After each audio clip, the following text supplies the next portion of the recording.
అందరికీ నమస్కారం. కార్యక్రమం ప్రారంభించే ముందు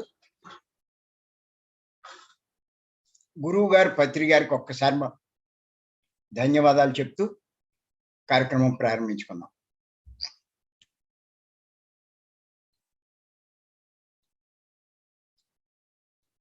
మనం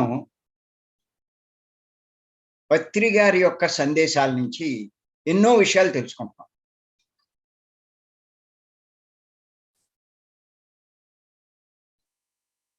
సహజంగా మనం ఏం చేస్తున్నాము అంటే పత్రి గారు మనకి బోధించినటువంటి 4 విషయాలు అనునిత్యము పాటిస్తున్నాం.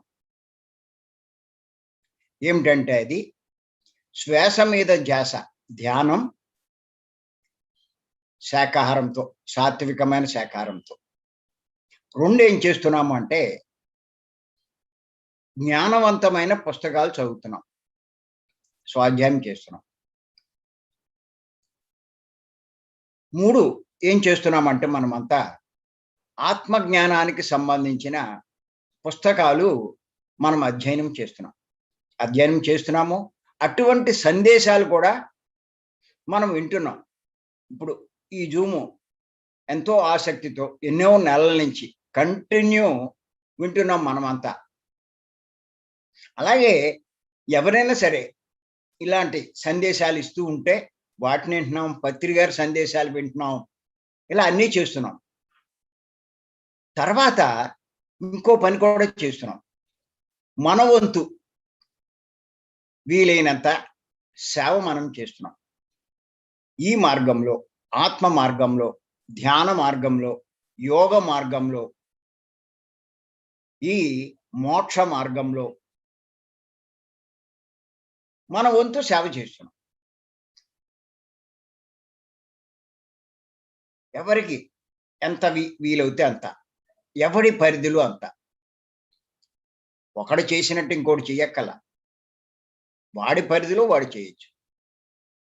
అది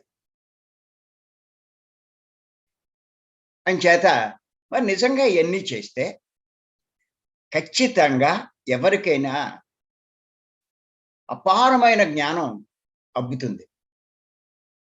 మేము అయ్యే చేస్తున్నాం గత 18-19 సంవత్సరాల నుంచి. మరి రోజు రోజుకి అలా జ్ఞానం పెంచుకుంటూనే ఉన్నాం. దీనికి ఏం సంవత్సరాలు జన్మలు అక్కల. కాస్త శ్రద్ధ ఉంచి కొంచెం దాని మీద దృష్టి పెట్టి ఇది చేస్తూ ఉంటే అనతి కాలంలోనే మనం అపారమైన జ్ఞాన సంపన్నులు అవుతాం. దానికి కావలసినవన్నీ మరి పత్రి గారు చెప్పడం జరిగింది. అయ్యే ఇప్పుడు మీ అందరికీ నేను చెప్తున్నాను. నేను ఎంచేతంటే ఇప్పుడు మన జూమ్లోకి వచ్చిన వాళ్ళంతా ఆత్మజ్ఞానాన్ని పొందే అర్హులే. గత జన్మల్లో ఎంతో సాధన చేసి వచ్చారు. మీరు ఎంతో జ్ఞానాన్ని కూడా సంపాదించుకుని వచ్చారు. దాన్ని ఇంకా వృద్ధి చేసుకోవడానికి ఈ జన్మ తీసుకున్నారు మీరంతా. మీరు పొందవలసిన అనుభవాలు అవన్నీ దృష్టిలో పెట్టుకుని రకరకాల జన్మలు ఎంచుకున్నారు. మీరు స్త్రీగా, పురుషుడుగా, పేదవారిగా, ధనవంతుడుగా, మధ్యస్థుడుగా, ఇలా రకరకాల కుటుంబాల్లో జన్మ తీసుకున్నారు ఆ అనుభవాలు పొందడానికి. ఆ అనుభవాలు పొందుతున్నాం. కానీ మన అంతరంలో, అంటే మన లోపల ఉండేటువంటి ఆ తపన ఏమిటి? ఏదైతే మనం ఆ పైన నిర్ణయించుకున్నామో అది మనకి ప్రేరణ చేస్తూ ఉంటుంది. ఆ లోపల ఉన్నటువంటి ఆత్మ, మనం ఆత్మైన మనము అక్కడ కొన్ని నిర్ణయాలు తీసుకుని ఇక్కడ భూమి మీదకి వచ్చాం. ఈ దేహం తీసుకున్నాం. దేహంలో ప్రవేశించినా ఆ మనము ఏం చేస్తూ ఉంటామంటే దీన్ని చెప్తూ ఉంటాం, ప్రోత్సహిస్తూ ఉంటాం. అంచేత ఆ ఆత్మ ప్రోత్సాహం వల్ల మనం మరి ఇటువంటి కార్యక్రమాలు వినడానికి ఆసక్తి చూపిస్తున్నాం మనం. అంచేత ఇందులోకొచ్చాం. ఆత్మజ్ఞానం పొందడం కోసమే వచ్చాం. అంచేత ఏంటి అంటే, వచ్చిన తర్వాత మనం అన్నీ తెలిసిన తర్వాత, మంచి అద్భుతమైన మార్గం దొరికిన తర్వాత, మరి పత్రి గారు లాంటి గురువు మనకు లభించిన తర్వాత, అంతేకాదు మరి ఎంతో కొంత మరి ఈ జ్ఞానాన్ని అందించగల మేడము, నేను మరి లభించిన తర్వాత మన సమయాన్ని కానీ దేన్ని మనం వృధా చేయకూడదు. ఖచ్చితంగా ఇవన్నీ మనం పాటిస్తూ మన జ్ఞానాన్ని వృద్ధి చేసుకుంటూ ఉండాలి. అంతేకాని అలాగే ఉంటూ ఇంత గొప్ప మార్గం దొరికినా కూడా ఎంతసేపు దేహ రోగాలు, కోరికలు, ఈ సమస్యలు వీటిల్లోనే పడిపోయి వాటి కోసమే చూస్తే కనుక మనం ఈ జన్మను వేస్ట్ చేసుకున్నట్టే లెక్క. అంచేత వచ్చిన తర్వాత మనం ఆత్మ అన్నది అర్థం చేసుకుని ఆత్మకు కావలసిన జ్ఞానాన్ని పెంచే ప్రయత్నం చేసుకోవాలి. అదే ఇప్పుడు మనమంతా చేస్తున్నాం. మరి మన వాళ్ళు ఎంతోమంది ఏం చేస్తున్నారు అంటే ఈ క్లాసులు అటెండ్ అవ్వడమే కాదు, ఎవరికి వాళ్ళు సొంతంగా జూమ్ క్లాసులు నడుపుతున్నారు. ఇదంతా కూడా మన వృద్ధికి చాలా ఉపయోగపడతాయి, జ్ఞాన వృద్ధికి. తప్పనిసరిగా ప్రతి ఒక్కళ్ళకి నేను చెప్తున్నాను. నేను సాధన మరి పొద్దున్నే చేసే 2 గంటలు కాకుండా ఇంకొక 2 గంటలు అదనంగా ఏదో టైంలో చెయ్యాలి. తర్వాత ఖాళీ దొరికినప్పుడు పుస్తకాలు చదవాలి. తర్వాత మీరు మీ అనుభవాల్ని గ్రంథస్థం చేయాలి. తర్వాత మీరేంటంటే మీకు ఎంతో కొంత జ్ఞానం ఉంటుంది కాబట్టి మరి ఆ జ్ఞానాన్ని అందరికీ పంచుతూ ఉండాలి. ఓ పక్క నుంచి జ్ఞానం పొందుతూ ఉండాలి, ఇంకో పక్క నుంచి ఆ జ్ఞానాన్ని అందరికీ అందిస్తూ ఉండాలి. అంచేత అలా అయ్యో మీకు అవకాశం ఉన్నప్పుడు ఇవన్నీ మనం చేస్తూ ఉండడం వల్ల ఖచ్చితంగా మీకు తెలియకుండానే మీలో జ్ఞానం కొద్ది కొద్దిగా ఇంప్రూవ్ అవుతుంది. ఒక్కసారి మీరు అపార జ్ఞాన సంపన్నులు అవ్వరు, కానీ నెమ్మదిగా మరి జరుగుతూ ఉంటుంది. మరి సరే, ఇవన్నీ చేస్తున్నాం, జ్ఞానం పెరుగుతుంది అంటున్నాం.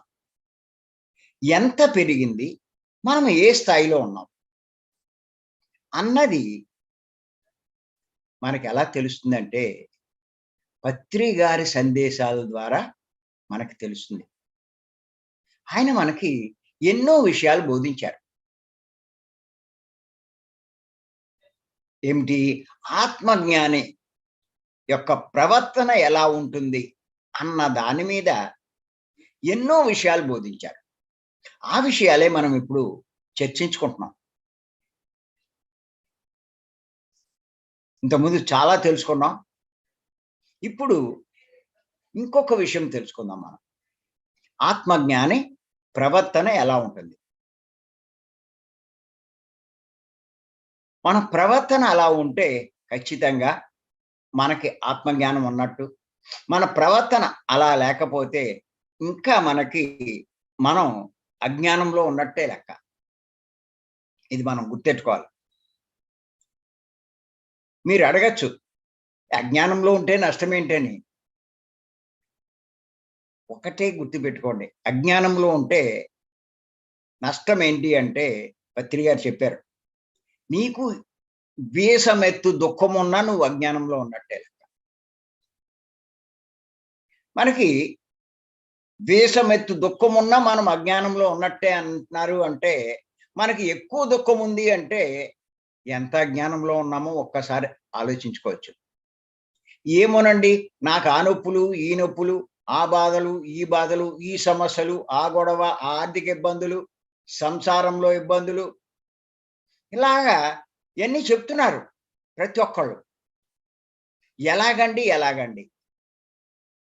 ఇలా తట్టుకోలేకపోతున్నారు. మరి ఇలా చెప్తున్నారు అంటే, మీరు ఎంత అజ్ఞానంలో ఉన్నారో లెక్కేసుకోండి. మీరు జ్ఞానవంతులవుతే మీ నోటమ్మట ఈ మాటలు, ఈ కంప్లెయింట్లు రావు. వచ్చినియి అంటే మీరు చాలా అజ్ఞానంలో ఉన్నారు. ఎందుకో మాకు తెలీదు. మేడం గాని, నేను కానీ. పత్రి గారు పరిచయమైనప్పటి నుంచి. ఆయనకి ఎన్నో సార్లు మేము మాట్లాడతాం. జ్ఞానపరమైన విషయాలే మాట్లాడతాం కానీ, మా సమస్యలు కానీ, మా బాధలు కానీ, ఏది ఆయనతో చెప్పుకోం. ఎలాగండి? ఏమిటండి? ఇలా చెప్పం. ఏదో రూపంలో ఏదైనా ఉంటే ఆయనే తెలుసుకోవాలి. ఆయనే తెలుసుకుంటాడు. మనం చెప్పాల్సిన పనేమీ లేదు. అది మనం చేసుకున్నదే మనం అనుభవిస్తున్నాం. ఆయనతో చెప్తే ఆయనేం చేస్తాడు? ఆయన్ని మనం ఉపయోగించుకోవాల్సింది జ్ఞానం కోసం.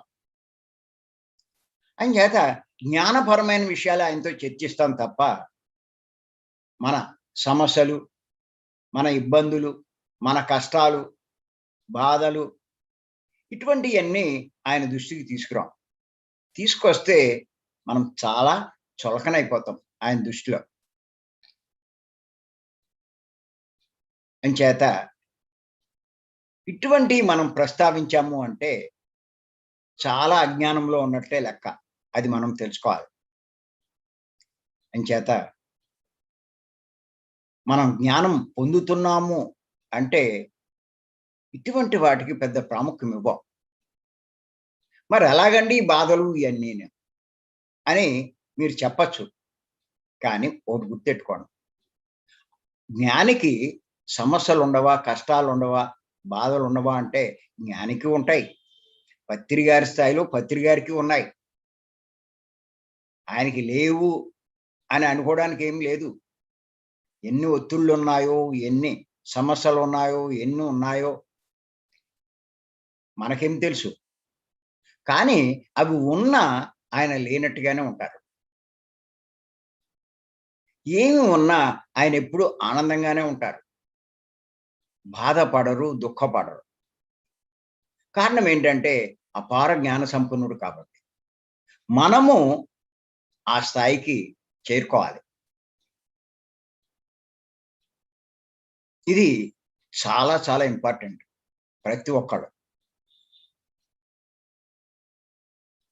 తెలుసుకోవాల్సింది. ఇంచేత అజ్ఞానికి దుఃఖం లేకపోయినా దుఃఖపడతాడు. జ్ఞాని దుఃఖమున్నా వాడు దుఃఖపడ్డు. ఆనందంలోనే ఉంటాడు. ఇది ఎన్నో సార్లు చెప్పుకున్నాం ఈ విషయాలు.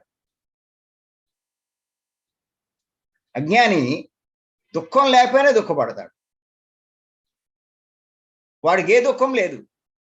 వాడి తల్లికో, ఓ తండ్రికో, కూతురుకో, కొడుక్కో ఆళ్ళ సమస్యలు, ఈళ్ళ సమస్యలు ఇయన్నీ ఆడి మీదేసుకొని బాధపడుతూ ఆ పత్రి గారికి చెప్తూ ఉంటారు. మా అమ్మాయికి ఇంకా పెళ్లి అవ్వలేదండి. మా అబ్బాయికి ఇంకా ఉద్యోగం రాలేదండి. మా అమ్మ ఈ బాధలు పడుతుందండి. ఏ చెప్పుకుంటారు. వాళ్ళ గురించి వాళ్ళకేమి లేవు. వాళ్ళకేమీ లేకపోయినా ఇంకా ఆళ్ళు, వీళ్ళు అంటూ చెప్తున్నారు అంటే ఎంత అజ్ఞానంలో ఉన్నారో మనం తెలుసుకోవచ్చు. అంచేత మరి ఇప్పుడు మనం ఎంతవరకు జ్ఞానవంతులయ్యాం? లేకపోతే ఇంకా అజ్ఞానంలోనే ఉన్నామా అన్నది ఇంతకుముందు చాలా విషయాలు తెలుసుకున్నాం.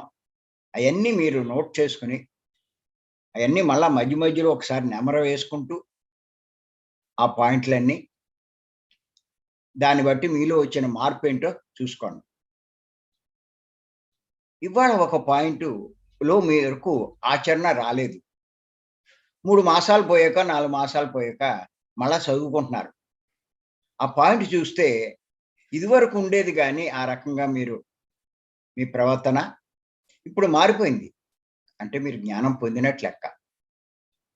ఇలా బేరీజు వేసుకోవాలి. బేరీజు వేసుకొని మీలో ఇంప్రూవ్‌మెంట్‌ని మీరు అంచనా వేసుకోవాలి. ఊరికే ఏదో అనుభవాలు ఇయి కాదు మీకు. ఏం చేసుకుంటారు అనుభవాలియి? అనుభవాలొచ్చినియి. సమస్యొస్తే ఏడుస్తూ కూర్చున్నారు.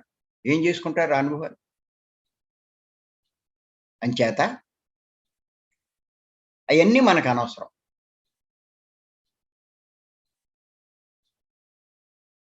మన జ్ఞాన పరిధి ఎంత పెరిగింది? భూమి మీదకొచ్చింది మంచి అనుభవాల కోసం రాలా.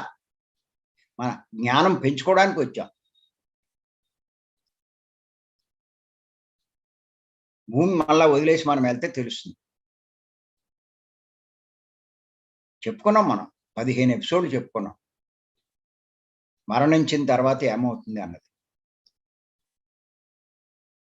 అది. అంచేత ఈరోజు ఒక పాయింట్ తెలుసుకుందాం. పత్రి గారు చెప్పింది ఒక పాయింట్. ఇది కూడా చాలా ఇంపార్టెంట్ పాయింట్. ఏంటంటే ఆత్మజ్ఞాని శరీరాన్ని పుణ్యక్షేత్రాలకు తీసుకువెళ్ళడు.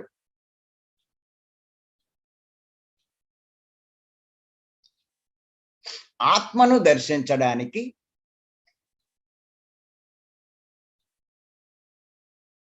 శరీరంలోనికి వెళ్తాడు. ఆత్మజ్ఞాని శరీరాన్ని పుణ్యక్షేత్రాలకు తీసుకువెళ్ళడు. ఆత్మను దర్శించడానికి శరీరంలోనికి వెళ్తాడు. అంటే శ్వాస మీద ధ్యాస ఉంచి ధ్యానం చేస్తాడు ఆత్మజ్ఞాని. అది ఆత్మజ్ఞాని యొక్క లక్షణం. ఈ లక్షణం మీలో ఉంటే మీరు కొంత ఆత్మజ్ఞానం పొందినట్టే. ఇంక అందులో డౌట్ ఏమి లేదు. లేకపోతే ఇంకా మీరు అజ్ఞానంలో ఉన్నట్టే లెక్క. అంటే మీరు ఇంకా పూజలు చేస్తున్నా, ఆరాధనలు చేస్తున్నా, బొట్లు పెట్టుకుంటూ ఉన్న దేవుడి బొట్లు. అలాగే ప్రత్యేక వేషం ధారణ ఉన్న, తీర్థయాత్రలు చేస్తూ పుణ్యక్షేత్రాలకు, ఆలయాల్ని సందర్శిస్తున్నా మీరు ఇంకా అజ్ఞానంలో ఉన్నారనే తెలుసుకోవాలి. కొద్దిపాటి జ్ఞానం కూడా లేదని తెలుసుకోవాలి.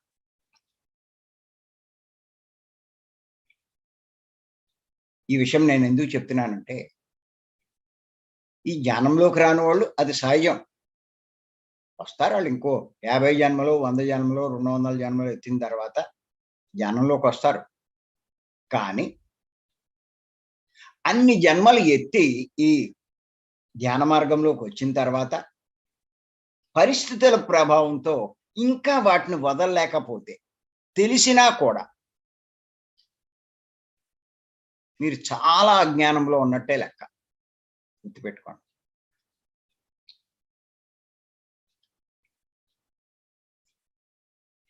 నేను మన జూమ్‌లోకి వచ్చేవాళ్ళు కూడా కొంతమంది నేను అబ్జర్వ్ చేస్తున్నా. నాకు అర్థమవుతుంది. పత్రి గారు ఊరికే చూసి వదిలేస్తారు అంతే. నా పని అంతే. ఆయన ఉద్దేశం ఏంటంటే, మెల్లిగా వీడే అన్నీ తెలుసుకుంటాడు, అన్నీ నేర్చుకుంటాడు అనేదే ఆయన లెక్క. నా లెక్క అదే. కానీ చెప్పడం అన్నది నా ధర్మం. అందుకే చెప్తున్నాను.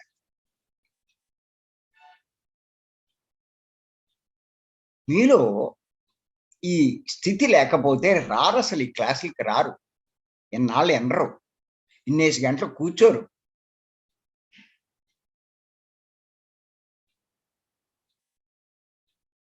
ఎన్ని పనులున్నా, ఎన్ని ఇబ్బందులున్నా అవి చేసుకుంటూ తింటున్నారు. నేను చూస్తున్నాను.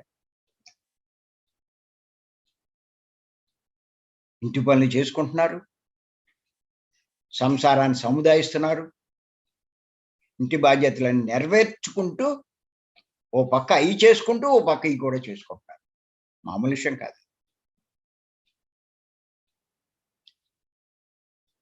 మరి ఇంత ఆసక్తి మనం చూపిస్తూ ఇంకా అజ్ఞానంలో ఉంటే మనకంట దురదృష్టవంతుడు ఎవడో ఉండడు. ఇది గుర్తుపెట్టుకోండి ప్రతి ఒక్కరు. ఇంచేత ఒకటికి ఇంకా 10 సార్లు అధ్యయనం చేయండి. పత్రి గారు స్పష్టంగా చెప్తున్నాడు. 18 ఆదర్శ సూత్రాలు. విగ్రహారాధన వద్దు. ఆత్మారాధనే ముద్దు.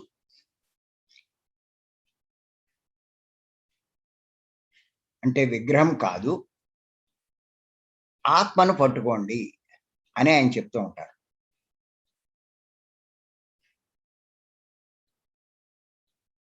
జ్ఞానం అవ్వమనే కదా ఆయన చెప్పేది. ఎలా అవుతావు నువ్వు? నువ్వు ఇంకా విగ్రహాన్నే పట్టుకుంటూ, ఫోటోలనే పట్టుకుంటూ, అదే భగవంతుడు అనుకుంటే, ఆత్మ భగవంతుడై ఉండి, నువ్వు ఇంకా ఆ దృష్టిలో ఉంటే ఎంత దురదృష్టం. ఇంకా అజ్ఞానంలో ఉంటే, నువ్వు జ్ఞానం పెంచుకుంటేనేగా నీ కర్మలన్నీ దగ్ధమయ్యేది. నీ దుఃఖంలోంచి బయటపడేది.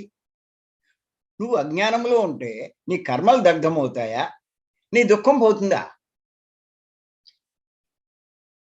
నీ ఖాతాలో ఈ 200-300 జన్మల్లో కొన్నంత కర్మలు నీ అకౌంట్‌లో సంచితంలో ఉన్నాయి. మర్చిపోకండి. ఇక్కడెయ్యో కొన్ని తీరిపోతే ఇంక లేవని అనుకోకండి. పైన స్టాక్ చాలా ఉంది.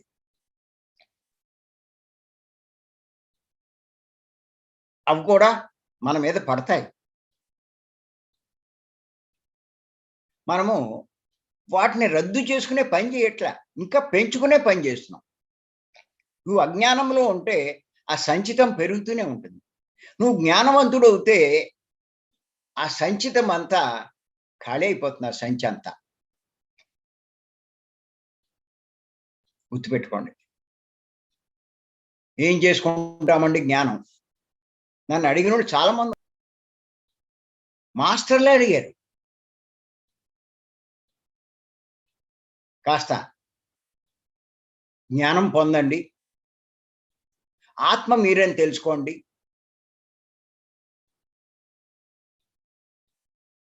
ఆ దైవం మీరని తెలుసుకోండి అని చెప్తూ ఉంటే, ఆ జ్ఞానం ఎలా వస్తుందనుకుంటారు మీరు? ఇది ఉంటేనే గదా! దేహానికి ఇంపార్టెన్స్ ఇవ్వకపోతే ఆత్మ గురించి ఏం ఆలోచిస్తాం? ఇలాగ మాట్లాడతారు. అంటే ఈళ్ళు 10 ఏళ్ల నుంచి కూడా ఇంకా దేహమే. ఇంకా రోగాలే. 15 ఏళ్ల నుంచి కూడా అదే గోల. ఓన్లీ మొదట్లో చూసాడు. ఓ నెల్లాళ్ళో, 2 నెల్లో, 3 నెల్లో. 10 ఏళ్ళైనా, 15 ఏళ్ళైనా ఇంకా రోగాలంటే ఈడు జీవితాంతం ఉన్న ఆ రోగాలు, ఆ సమస్యలు, ఆ బాధలు, ఆ కష్టాలు అలా ఉంటూనే ఉంటాయి. దీనికి అంతం లేదు. ఆడింకెప్పుడు ఆత్మను పట్టుకుంటాడు, ఆత్మను తెలుసుకుంటాడు.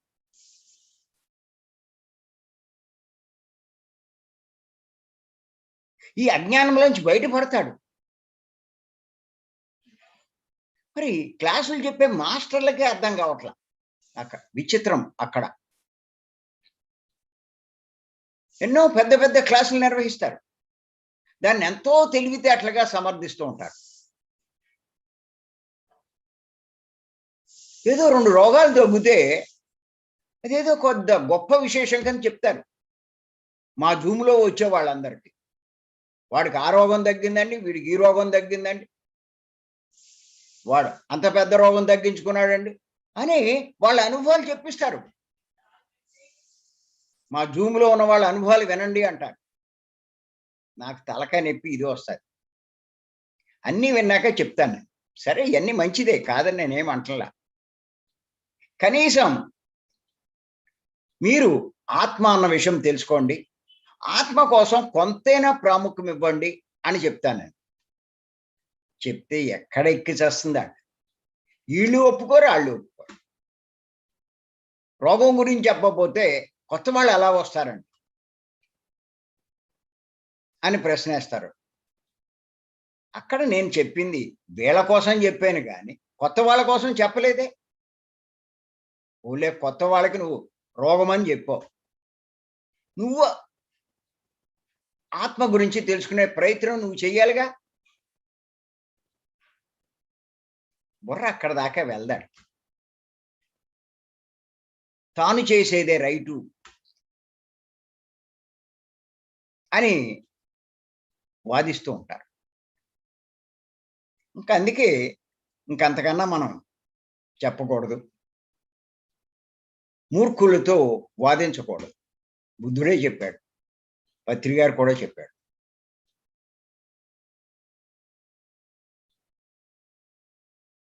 వేమన చెప్పాడు కదా! తివిరి ఇసుమున తైలంబు తీయవచ్చు. కుందేటి కొమ్ము సాధించవచ్చు. ఇసుకలో పడిపోయిన నూనెను కూడా మనం తీసుకురావచ్చు. కుందేలు కొమ్ము ఎక్కడ ఉంటుంది? అది కూడా తేవచ్చంట. కానీ మూర్ఖుల మనసు రంజింపరాదు అన్నాడు. మూర్ఖుల్ని ఏ రకంగానూ మనం మార్చలేం. ఆ మూర్ఖత్వంలో ఉన్నాడు. ఆ దేహం, ఆరోగ్యం, ఆ గోల. ఇంక మనం చెప్పలేం. చెప్పినప్పుడు ఎవరైతే మరి అర్థం చేసుకుని వస్తారో వాళ్ళకి మనం బోధించొచ్చు. ఆ పనే చేస్తున్నాను నేను. మరి నేను ఎన్నో 3 రోజుల క్లాసులకెళ్ళాను. నాకు తెలుసు. అప్పుడే ఇంచుమించు 10 ఏళ్ల నుంచి, 9 ఏళ్ళు, 10 ఏళ్ల నుంచి. రోజు క్లాసులు, పూట క్లాసులు మానేశాను. ప్రతి ఊరు తిరిగి పూట క్లాసులు చెప్పేవాడిని. నాకు అర్థమైంది. మన జ్ఞానాన్ని ఇలాంటి క్లాసులకి వెళ్ళి వాళ్ళకి బోధించడం వల్ల ప్రయోజనం లేదు. మన దగ్గర తయారైనోళ్ళు వాళ్ళకి బోధిస్తే చాలు. వాళ్ళల్లో తయారైనోళ్ళు మన దగ్గరికొస్తే వాళ్ళకి కావాల్సిన జ్ఞానాన్ని మనం అందివ్వచ్చు అని చెప్పి మరి అన్ని చోట్ల కూడా 3 డేస్ క్లాసెస్ అరేంజ్ చేస్తున్నా. ఎవరైతే జ్ఞాన పరిధిలో ఉంటారో, జ్ఞాన స్థితిలో ఉంటారో ఎక్కడెక్కడ వోళ్ళు ఆ క్లాస్‌కొస్తున్నారు. అంచేత మరి అటువంటి వాళ్ళకి మనం చెప్పగల స్థాయిలో ఉండి ఎలిమెంటరీ వాళ్ళకి చెప్పడానికి మనం ఎళ్లి మన ఎనర్జీ అంతా వేస్ట్ చేసుకోవడం చాలా తెలివి తక్కువతనం అనిపిస్తుందని 3 రోజుల క్లాసులే అన్ని చోట్ల పెడుతున్నాం. మేడము అంతే, నేను అంతే. అలా వచ్చిన వాళ్ళే మరి భీమవరం క్లాస్‌కొచ్చేవాళ్ళంతా, ఎక్కడెక్కడ మనం క్లాస్ పెడుతున్నాం 3 రోజుల క్లాస్‌కొచ్చేవాళ్ళంతా బాగా అర్థం చేసుకుంటారు వాళ్ళు. రిసీవ్ చేసుకుంటారు. కొత్త వాళ్ళకెళ్లి చెప్తే కంగారు పడిపోతారు. ఏంటి ఈయన ఇలా చెప్తున్నాడు అనుకుంటారు.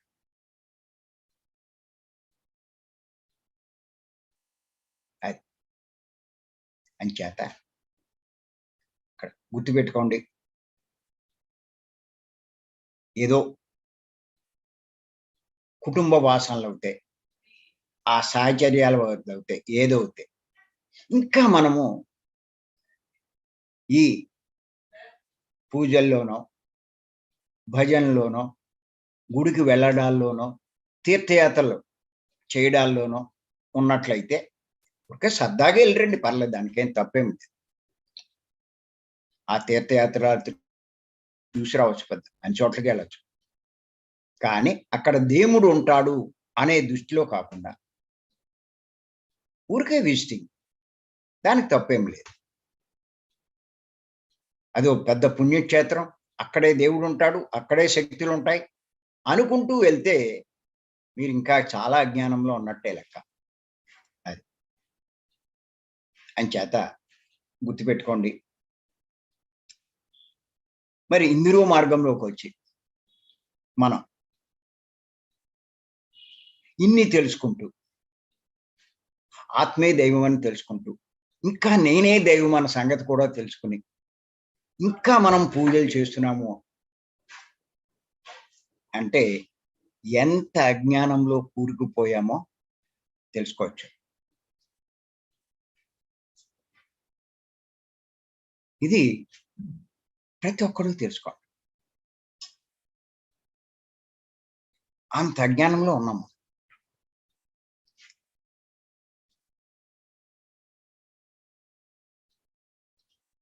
ఖచ్చితంగా ఇప్పటికైనా సరే తెలుసుకోవాలి. పత్రి గారి మార్గంలోకి వచ్చాక పర్వాలేదండి, మేము అది చేస్తున్నాము, ఇది చేస్తున్నాము. ఎంత మూర్ఖత్వం! అది చేయడం, ఇది చేయడం ఏంటి? 2 ఎలా చేస్తారు? నువ్వు ఇంకా ఏది దేవుడో అన్నది నీకేమి అర్థం కాలేదా? ఎవరు దేవుడో అన్నది? దైవాన్ని ఆశ్రయించు, తప్పేం లేదు.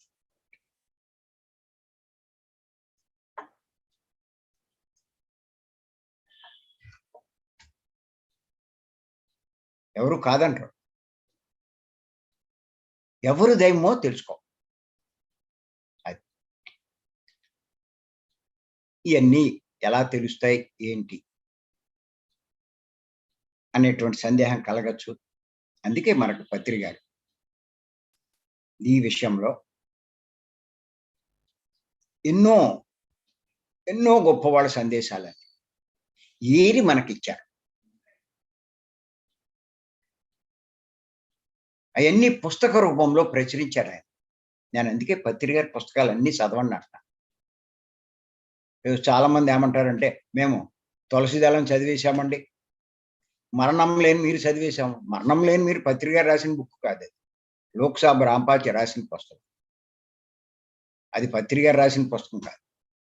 పత్రి గారు రాసినయి 50 పుస్తకాలున్నాయి. ఇంపార్టెంట్ అన్నీ నేను సేకరించాను. అవే నేను ఇప్పుడు 7 పుస్తకాల్లోకి కుదించడం జరిగింది. కుదించడం అంటే మ్యాటర్ ఏం కుదించలా. ఆ పక్క అట్టలు, ఈ పక్క అట్టలు, ఆ పక్క కాగితాలు ఇయన్నీ తీసేసి ఉన్న కాగితాలని అందులో పెట్టాం.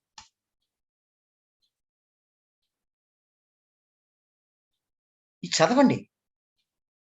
అయి నేను 15 సార్లు, 20 సార్లు, 30 కొన్ని పుస్తకాలు 40 సార్లు కూడా చదివాను.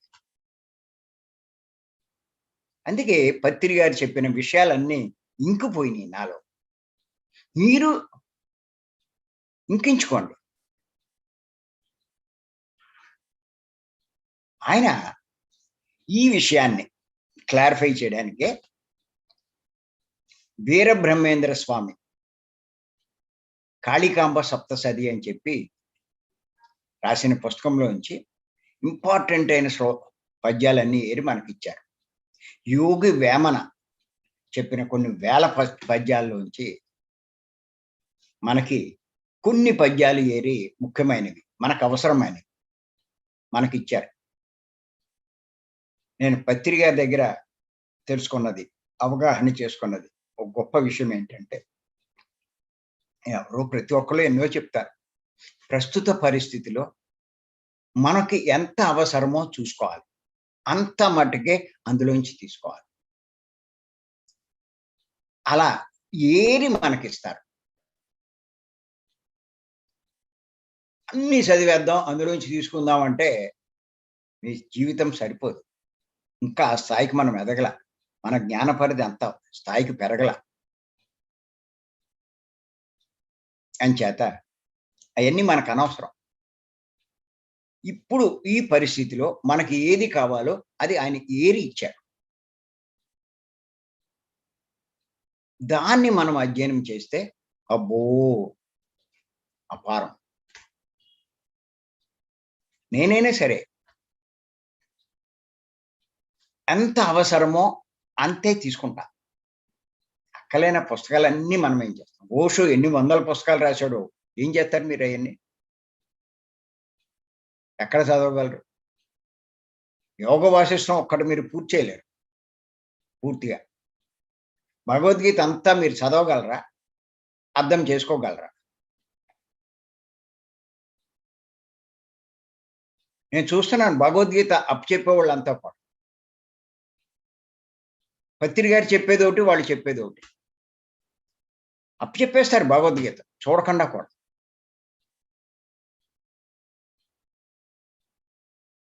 అన్నీ చదివేసి వాళ్ళకి కొంచెం గందరగోళం పడతారు.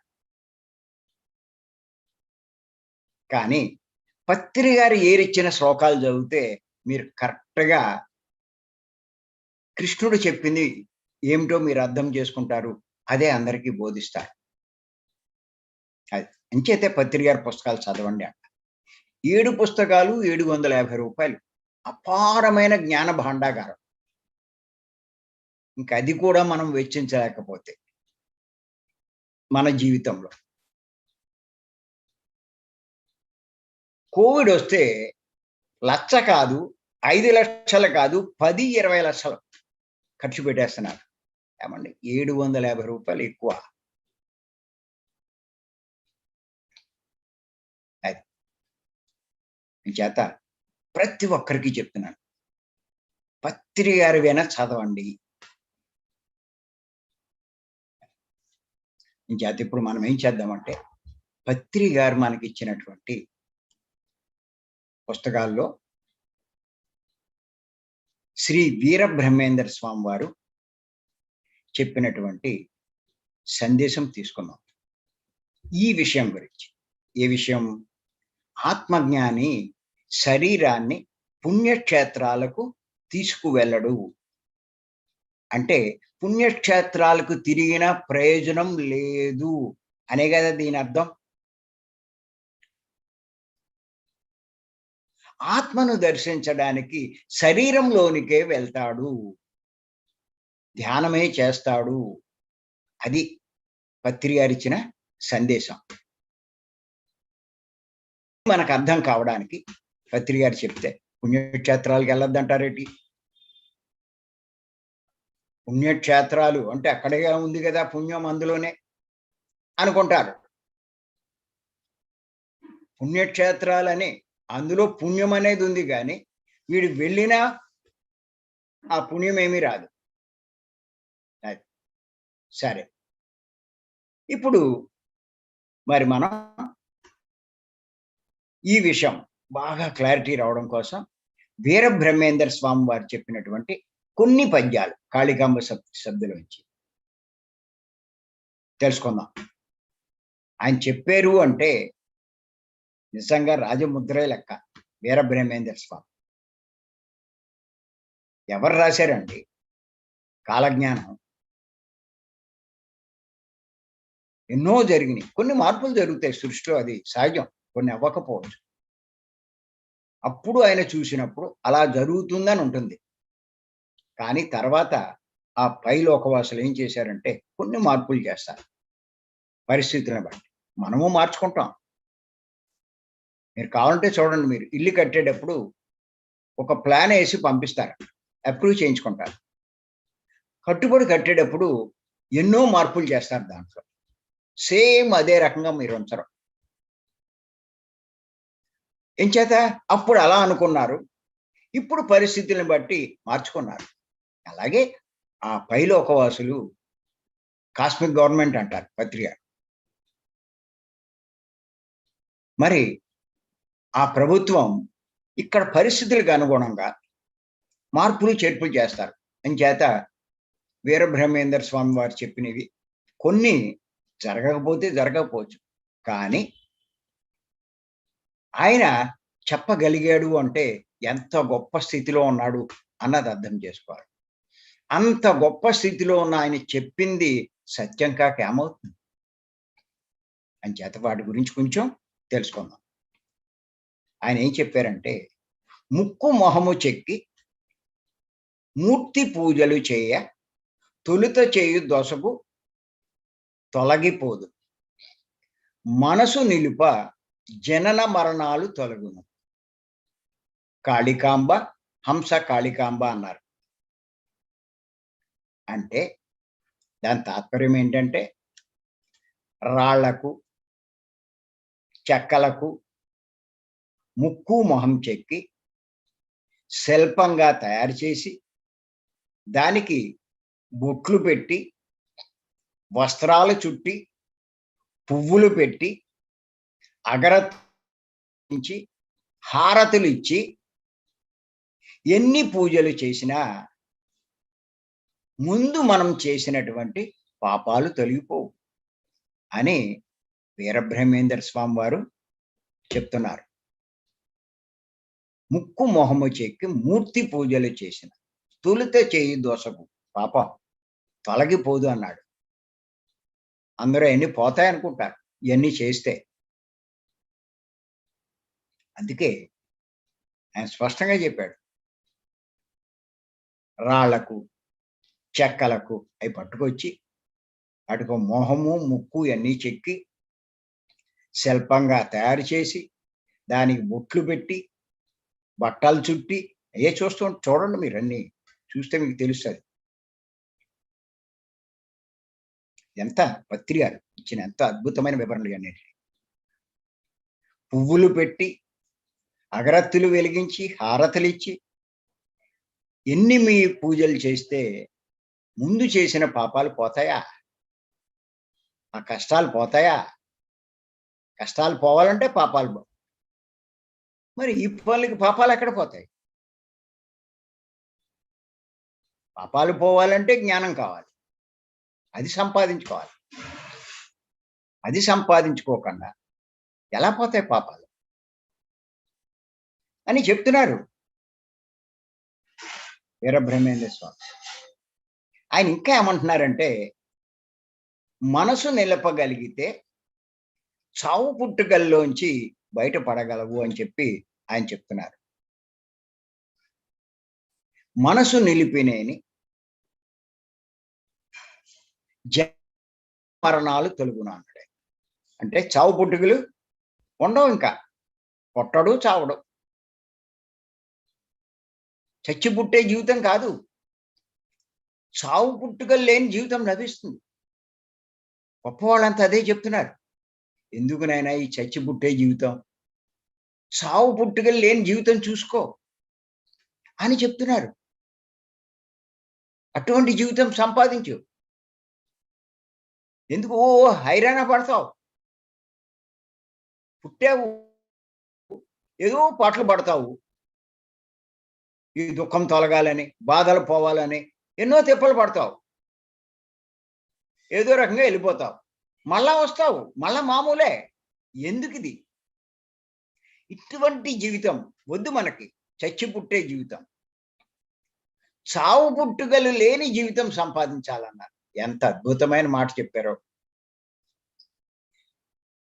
మనసు నిలిపినేని జనన మరణాలు తొలగును అన్నారు వీరబ్రహ్మేశం. ఎంత కరెక్ట్ గా చెప్పారో ఒక్కసారి మీరు చూడండి. జనన మరణాలు, ఇంకా జన్మించము మరణించము. జన్మిస్తేనేగా మరణించేది. జన్మే లేనప్పుడు ఇంకా మరణం ఎక్కడుంటుంది?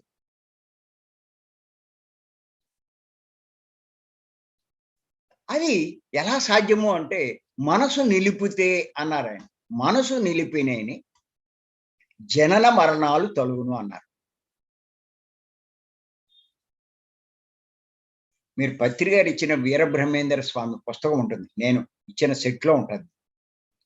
వేమన వీరబ్రహ్మేంద్ర, ఆ రెండు బాగా చదవండి. ఎన్నిసార్లు చదువుతారో చదవండి, బట్టి పట్టేయండి పద్యాలన్నీ.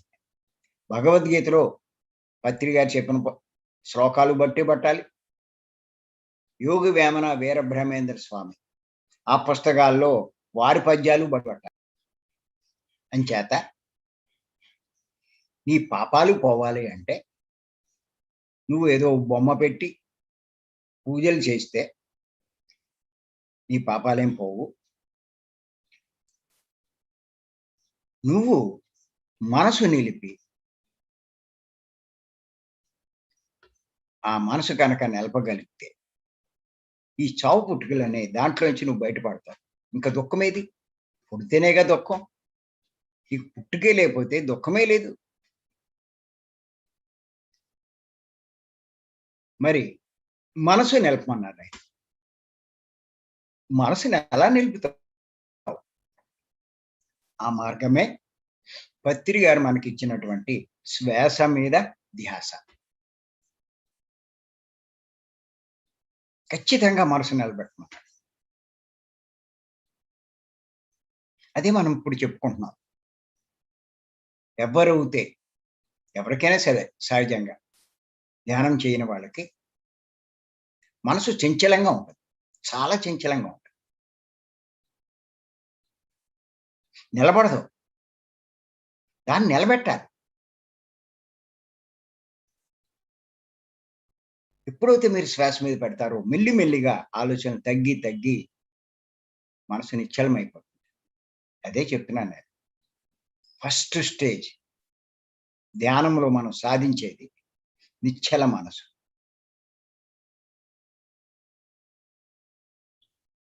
కొత్త వాళ్ళకి ఎన్నాళ్ళు చేస్తున్నా మాకు అలాగే వస్తూనే ఉన్నాయండి అంటారు. కానీ మరి ఇలా రెగ్యులర్గా మనం చేసేటప్పుడు ఊరికే 5-10 నిమిషాల్లో మీ మనసు నిశ్చలం అయిపోతుంది. ఇంకా అలా ఉండిపోతారు. గంట 2 గంటలు అయ్యాక ఓకే చెప్పాక పూజిస్తారు. కొంతమంది ఉండొచ్చు. వీళ్ళు అంత దృష్టి, అంత శ్రద్ధ, దీని గొప్పతనం వాళ్ళకి తెలీదు.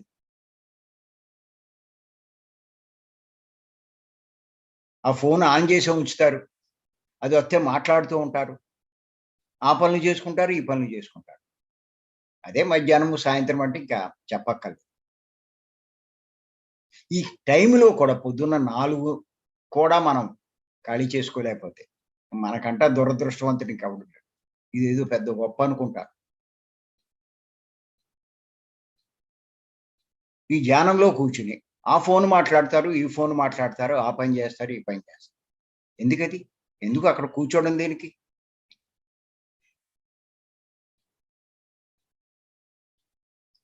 అంచేత మనసు నిలపగలిగితే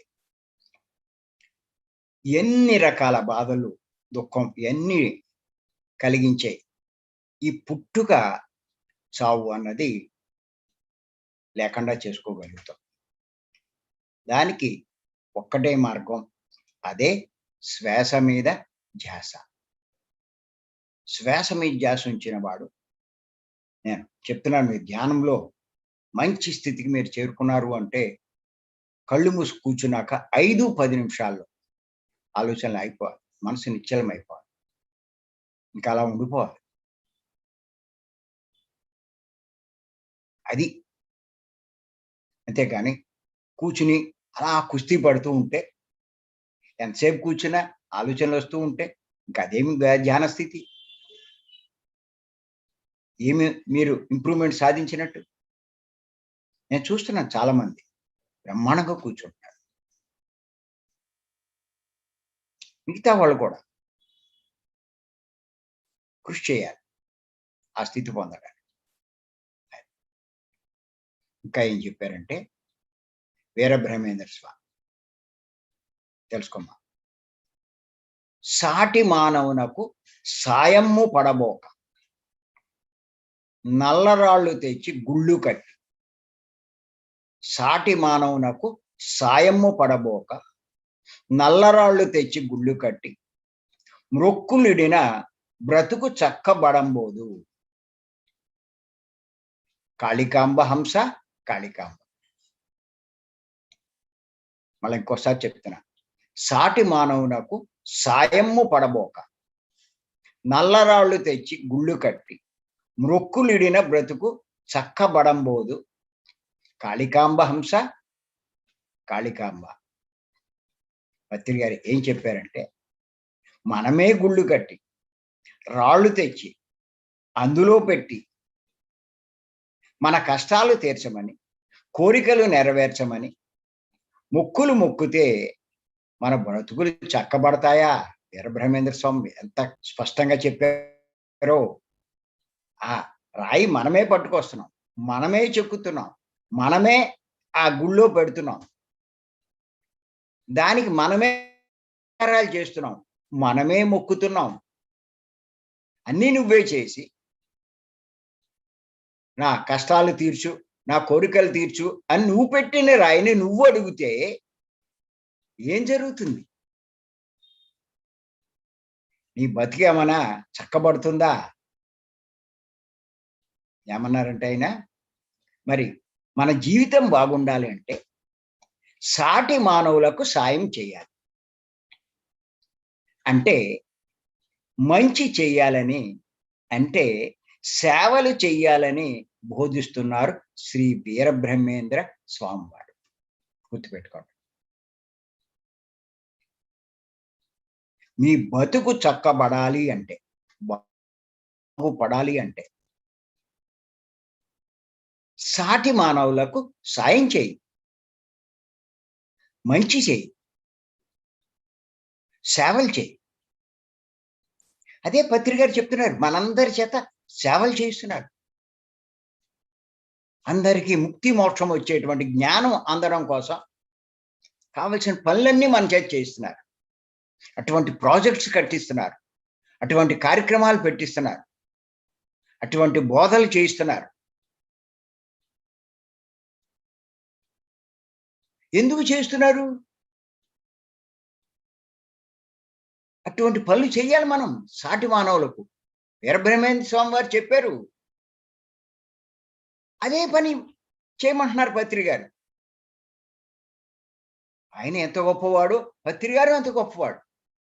అందుకే అయ్యే చేస్తున్నారు మన చేత.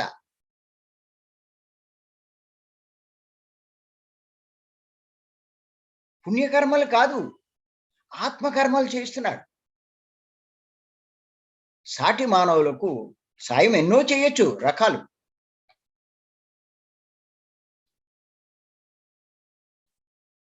మీరు బయట అన్నదానాలు చేస్తే మంచిదేది, కానీ పత్రి గారు ఏం చేస్తున్నారు? ఈ ధ్యాన మార్గంలో, యోగ మార్గంలో యోగులైనటువంటి ఈ ధ్యానులకి అన్నదానాలు చేస్తున్నారు. ఈ కార్యక్రమాల్లో పాల్గొనేట్టు చేస్తున్నారు. ఇందులో సేవలు చేయమంటున్నారు. వాళ్ళందరినీ జ్ఞానులుగా తయారు చేయాలి. అది చేస్తున్నారు పత్రి గారు. మరి ఇటువంటి పనులు చేస్తే మరి ఖచ్చితంగా మన బ్రతుకులు చక్కబడతాయి. ఎవ్వడు బతికినా సరే. అంచేత ఇది గుర్తుపెట్టుకోవాలి. మనమే గుళ్ళు కట్టి, రాళ్ళు తెచ్చి, మనమే చెక్కి, వాటిని గుళ్ళో పెట్టి, మన కష్టాలు తీర్చమని మనము పెట్టిన రాయిని మనము మొక్కితే కోరికలు నెరవేర్చ ఏం చేస్తుంది రాయి?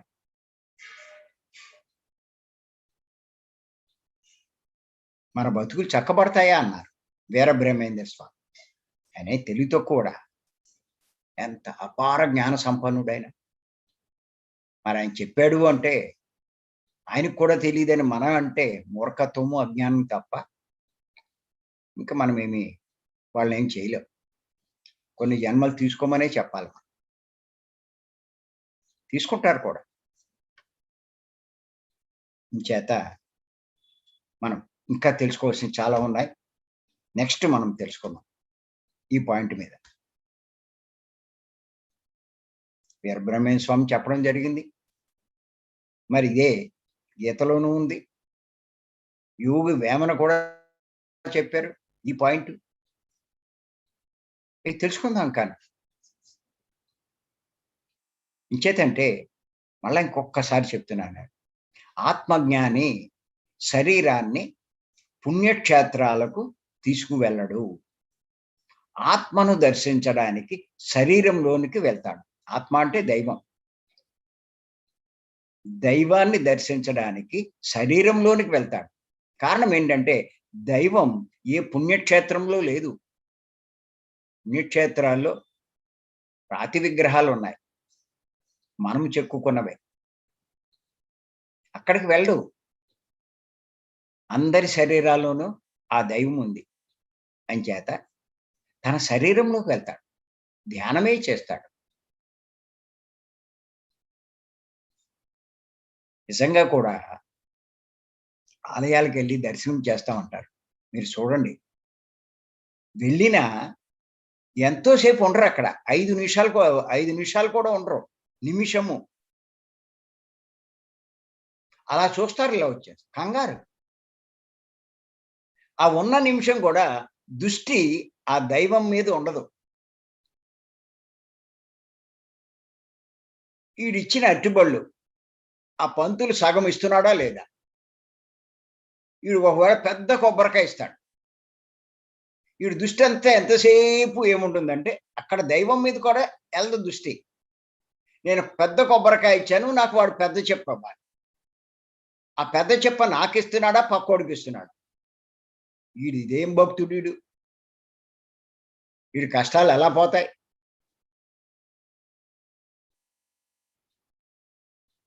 దే కోరికల మీద, వీటి మీద, వాటి మీద. ఇంక ఇదేం భక్తి అండి? ఇక్కడ కష్టాలు తీరిపోతాయా? మన కోరికల్ని నెరవేరుతాయా? అదే నువ్వు ధ్యానంలో కూర్చుంటే. ఒక గంట నువ్వు కూర్చుంటే, గంట దైవం మీద నువ్వు దృష్టి పెట్టినవాడు. 2 గంటలు కూర్చుంటే 2 గంటలు నువ్వు దైవం మీద దృష్టి పెట్టినవాడవుతావు. ఎప్పుడైతే నువ్వు ధ్యానంలో కూర్చుంటావో కళ్ళు మూసుకుంటావు. కళ్ళు మూసుకుంటే దేహస్థితి ఉండదు. ఆలోచనలు వస్తాయి. మనోస్థితిలోకి వెళ్ళావు. శ్వాస మీద ధ్యాస పెట్టాం. ఆలోచనలన్నీ అయిపోతాయి. అప్పుడు అక్కడ మనసు కూడా ఉండదు. ఉన్నదేముంటుంది? ఆత్మ ఉంటుంది. శరీరము, మనస్సు, ఆత్మ. కళ్ళు మూస్తే శరీర స్థితి ఉండదు. మనసు మూస్తే శ్వాస మీద ధ్యాస ద్వారా మనోస్థితి ఉండదు. దైవం మీద ఉంటుంది మన దృష్టి. అది. ఇక్కడ గంట, 2 గంటలు ఉండాలి. అరే నిమిషం ఊరికే దృష్టి పెడితేనే ఇంత పుణ్యం అంటున్నారే విగ్రహం మీద. సాక్షాత్తు సత్యమైన దైవం మీద ఇన్ని గంటలు ఉంచితే నీకు ఎంత పుణ్యం వస్తుందో ఒక్కసారి ఆలోచించండి. ఎందుకు అశ్రద్ధ చేస్తారు ధ్యానంలో కూర్చోడానికి? ఎందుకు అంత బాధ? 24 గంటలు 2 గంటల దైవం మీద ఉంచరా?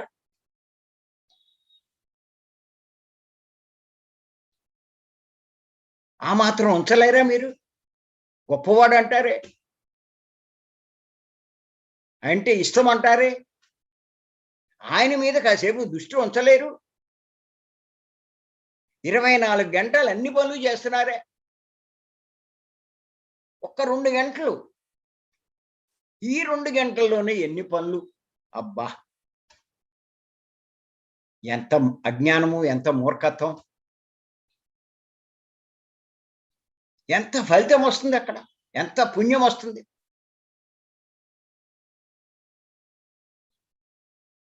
ఇప్పుడు మళ్ళా కొత్త ఎదవ ట్రెండ్ గైడింగ్ మెడిటేషన్. చాలా ఆశ్చర్యం. గైడింగ్‌లో ఏమవుతుంది? కళ్ళు మూస్తున్నారు. సరే దేహస్థితి ఉండదు.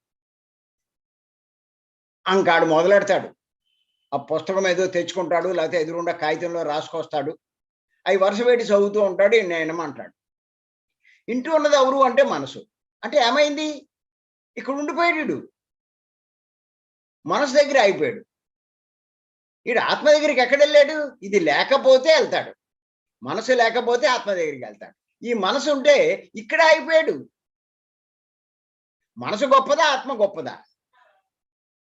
మనసుతో ఉండాలా? ఆత్మతో ఉండాలా? మనసు శాశ్వతం కాదు. ఆత్మ శాశ్వతం. మనసు అన్ని తప్పులు చేయిస్తుంది. మనోస్థితిలో ఉన్నవాడు, మనోస్థితి దాటిన వాడు అన్నీ కరెక్ట్గా చేస్తాడు. అంచేత మనోస్థితి దాటి ఆత్మస్థితికి చేరుకోవాలి. అదే పత్రి గారు ఎంతసేపు చెప్పేది. నువ్వు ఎంతసేపు మాటలు వింటూ ఉంటే ఇక్కడే అయిపోతున్నావు, తర్వాతకి వెళ్ళట్లేదు. ఎంత చెప్పినా అర్థమై చావట్లేదు. ఏమిట్రా నాయన గైడింగ్ లో ఉంటే కూర్చోడమా నీకు కావాలి, ఆత్మతో కూర్చో, ఆత్మ మీద దృష్టి పెట్టు. మనసు నిలిపినేని అని ఎంత స్పష్టంగా చెప్పాడు ఆయన. జనన మరణాలు తొలగును అని చెప్పాడు ఆయన, వీరబ్రహ్మేంద్ర స్వామి. అంత గొప్ప సాధన దొరికినప్పుడు అది లేకుండా ఏంటంటే ఉంటావు, కొత్తవి కనబడుతున్నారు వీళ్ళు రీసెర్చ్లు. ఏం మేధావులండి వీళ్ళు, బుర్రంతా ఎక్కడి వరకు పనిచేస్తుందో తెలియదు. అంచేత కనీసం ఎక్కడి నుంచాను ఇది అర్థం చేసుకుని వీరబ్రహ్మేంద్ర స్వామి చెప్పినట్టు, వేమన చెప్పినట్టు మనం ఇవన్నీ చేయాలి. మరి నెక్స్ట్ మళ్ళా మరికొన్ని విషయాలు మనం తెలుసుకుందాం దీనికి సంబంధించి. మరి ఈ అవకాశం అందరికీ నేను మరొక్కసారి ధన్యవాదాలు చెప్తూ థ్యాంక్ యూ.